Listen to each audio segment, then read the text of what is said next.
കുമാരാ കുമാരാ എന്താ സാർ വാറമേയില്ല. ഞാൻ പോട്ടെ സാറേ. നിൽക്കാടാ അവിടെ പോയ മലവറിക്കണ പണിയല്ലേ. വാറ വെച്ചിട്ട് ഒരു പിടുത്തം കിട്ടുന്നില്ല. മനസ്സാകെ കലങ്ങി മറിഞ്ഞ് കിടക്കുകയാണ്. സാറിന്റെ മുഖത്ത് നോക്കി അറിയാം സാറിന് എന്തോ ഭയങ്കര വിഷമമുണ്ടെന്ന്. ആ പിന്നെ സാറേ ഒരു വിവരം അറിഞ്ഞോ? നമ്മുടെ പൊറിഞ്ചൂന് ജോലി കിട്ടി അവൻ പോവാന്ന്. ഇപ്പൊ പിടി കിട്ടി. പുറിഞ്ഞു വരുമ്പം എൻ്റെ അക്കൗണ്ടിൽ നിന്ന് ഒരു 5000 രൂപ എടുത്ത് കൊടുക്കണം. അവന് ഷർട്ടാ ഷൂസാക വാങ്ങിക്കാൻ വേണ്ടിയിട്ടാണ്. പിന്നെ മറ്റേ 2 ഉണ്ടല്ലേ അമരയിലൊന്നും കയറി കൊടുത്തളയല്ലേ. പിന്നെ അതിൽ നിന്ന് പങ്കുവച്ചാൽ നിൽക്കല്ലേ. അത് ശരി. ഇന്നാള് 2000 രൂപ ഞാൻ ചോദിച്ചപ്പോ തരാൻ വകുപ്പില്ലെന്ന് സാറ് പറഞ്ഞു. ഇപ്പൊ വാരിക്കോരി കൊടുക്കാൻ കാശുണ്ട്. താൻ എന്തിനു ചോദിച്ചത്? ഇന്നാള് ലാബിൽ വെച്ച് അറിയാതെ എന്റെ കയ്യിൽ നിന്ന് ആ ക്രോണിക്കൽ ഫ്ലാസ്ക് താഴെ വീണ് പൊട്ടിയപ്പോ 2000 രൂപ ഫൈൻ അടയ്ക്കണമെന്ന് ഡിപ്പാർട്ട്മെന്റിലെ ഹെഡ് എന്നോട് പറഞ്ഞു. അതിനാണ് ഞാൻ സാറിനോട് ചോദിച്ചത്. താൻ അടിച്ച് പൊട്ടിച്ച സാധനത്തിന് ഞാൻ ഫൈൻ അടയ്ക്കണം? ഇത് അതിനൊന്നും അല്ല.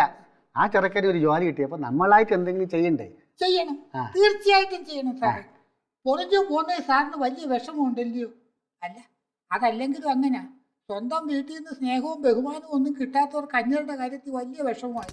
ആടക്ക് എന്തെങ്കിലും പറഞ്ഞ ചളവളാന്ന് പറഞ്ഞു കിടക്കും. പൊറിഞ്ഞു പോകണേൽ ഇവിടെ ആർക്കാണ് വിഷമില്ലാത്ത? ഇയാൾക്ക് വിഷമില്ലേ? ഉണ്ട് സാറേ, സത്യം പറയാമല്ലോ, എനിക്ക് വിഷമമുണ്ട്. അവനെന്റെ അനിയനെ പോലെ സാറേ. അതെനിക്കറിയാം, കൊണ്ടു കിടന്ന്. അത് കിട്ടാത്തതിന്റെ വിഷമമാണ് ഇപ്പം. അനിയനെ പാല നിൽക്കുന്നു.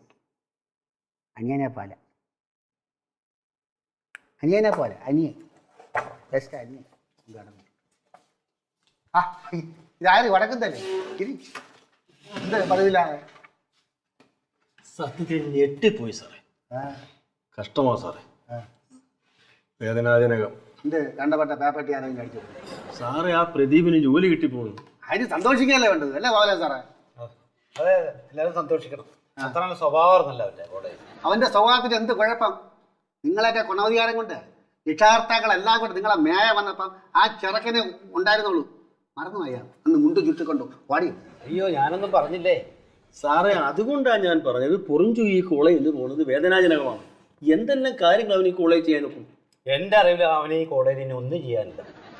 മറ്റുള്ള സ്നേഹം വരെ അവൻ പിടിച്ചു പറ്റി. ദൂരദർശിക്കാൻ അത്ര പേരാ. ഒന്ന് നിർത്ത് സാറേ, വടക്കുന്തല സാർ സംസാരിക്കട്ടെ. ഉപദേശം നന്നാവുന്നുള്ളവർ ഉപദേശിക്കാം, അല്ലാതെ. സാറേ അവന് ഈ കോളേജിൽ മാത്രമല്ല, സാമൂഹ്യ സാംസ്കാരിക രംഗത്തെ സമസ്ത മേഖലകളിലും എല്ലാ വിഷയങ്ങളിലും ആ വിഷയങ്ങളുടെ താല്പര്യം. എന്റെ പൊന്ന് സാറെ ഒന്ന് നിർത്ത്. സാർ ആലോചിച്ച് നോക്കുക, അവൻ ഈ കോളേജിൽ എല്ലാ വിഷയങ്ങളിലും ബന്ധപ്പെടും. അവൻ ഈ കോളേജിൽ ഉണ്ടെങ്കിൽ എല്ലാ കാര്യത്തിനും നമുക്ക് ഉപയോഗപ്പെടുത്താം. പിന്നെ ഉപയോഗപ്പെടുത്താം. പട്ടിക്ക് കൊടി പിടിക്കാനും വീട്ടിലെ ഫ്യൂസ് കെട്ടാനും വെള്ളത്തിന് കറണ്ട് ബില്ലടക്കാനൊക്കെ ഉപയോഗിക്കാം. ഇനിയിപ്പോൾ അതിന് പറ്റൂല അവൻ പോയാൽ. അവൻ മിടുക്കനാ സാറേ, ശുദ്ധനായിട്ടൊരു പയ്യനാവൻ. കുറെ നേരമല്ല ടീച്ചർ, മിടുക്കനാണ് മിടുക്കൻ. ഒന്ന് നിർത്താമോ? ഈ ശിഷ്യന്മാര് ഗുരുക്കന്മാരെക്കാൾ ഉയർന്ന സ്ഥാനത്തെത്തുമ്പം അത് കണ്ട് സന്തോഷിക്കണം. അതുകൊണ്ട് അടങ്ങി അസൂയ പാടില്ല. സാറേ അങ്ങനെ ഒരു സന്തോഷമുള്ളൊരു തീരുമാനം അറിയിക്കാനായിട്ടാണ് നമ്മൾ വന്നത്. പ്രദീപിന് നമുക്കൊരു നല്ല യാത്രയയപ്പ് കൊടുക്കണം സാർ, അതിൽ സംസാരിക്കണം. ഇന്ന് 4 മണിക്ക് മുമ്പായിട്ട് നമുക്ക് ആ പ്രോഗ്രാം നടത്തണം സാർ. ഞാൻ മാത്രം സംസാരിച്ചാൽ ശരിയാവില്ല, നിങ്ങളൊക്കെ സംസാരിക്കണം. എനിക്ക് സംസാരിക്കണം സാറേ. സംസാരിക്കണം, പല കാര്യങ്ങളൊക്കെ പറയാനുണ്ടാവില്ല. പഴയ എന്തിനാ സാറേ ഇങ്ങനെ അസൂയപ്പെടുന്നത്? അല്ലെങ്കിൽ ഈ സാറിന് ആരോട് സ്നേഹമില്ല. ടീച്ചർ തന്നെ അത് പറയണം.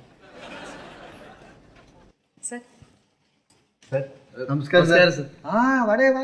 നിന്റെ കാര്യം തന്നെ നമ്മൾ ഇതുവരെ സംസാരിച്ചോണ്ടിരുന്നത്. എന്റെ കാര്യം ടീച്ചറെ പറഞ്ഞു കൊടുക്ക്. പൊറിഞ്ചൂര് നമ്മൾ എല്ലാവരോടും ചേർന്ന് ഒരു ഗംഭീര യാത്രയപ്പ് കൊടുക്കാൻ തീരുമാനിച്ചിട്ടുണ്ട്. അതായത് അനുശോചനയോഗം പോലെ. മൂക്കടിച്ച് വരത്തേക്കാൻ അനുമോദനം. എല്ലാവർക്കും എന്നെ ഇവിടുന്ന് പറഞ്ഞുവിടാൻ ധൃതിയല്ലേ സാർ? അങ്ങനൊന്നും അല്ല പൊറിഞ്ചു.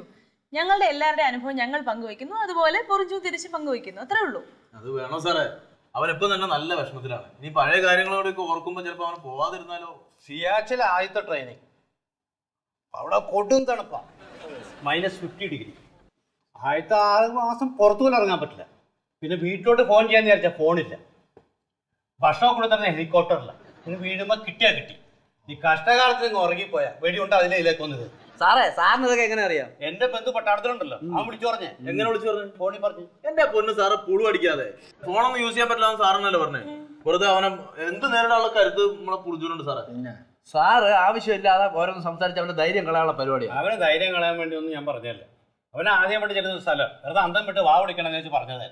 ഈ സാർ അവസരത്തിനൊത്ത് കാലുമാറുന്ന ഐറ്റമാണ്. എല്ലാവർക്കും എന്നെ ഇഷ്ടമാണെന്ന് അറിയാം സാർ. അറിയാതെ എന്തെങ്കിലും തെറ്റ് ചെയ്തിട്ടുണ്ടെങ്കിൽ എന്നോട് ക്ഷമിക്കണം സാർ.